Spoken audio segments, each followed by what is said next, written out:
এক মিনিট কথা না বলি ভাই। হ্যাঁ আপু, আসলে আপনি জানেন যে ভারত থেকে যে ঢালা আসার ফলে বাংলাদেশে যে বন্যা কবলিত হয়েছে, এতে করে লাখ লাখ মানুষ পানি বন্দী হয়ে গেছে। তো এরপরে কিন্তু ফারাক্কাবাদের 109টি গেট খুলে দিচ্ছে, আমরা জানতে জানি।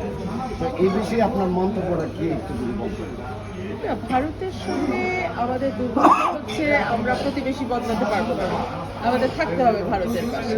কিন্তু ভারত আমাদের শুষ্ক মৌসুমে পানি না দিয়ে বর্ষার মৌসুমে বাঁধ খুলে দিয়ে যে আচরণ তারা করে, সেটা আসলে কোনো সেন্সেবল প্রতিবেশীর আচরণ হতে পারে না।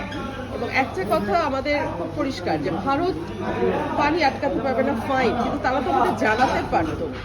এই তথ্যটা না দেবার কারণে দেখা গেছে যে রাত 2টা, 2:30, 3টার সময় আমাদের এই অঞ্চলের যারা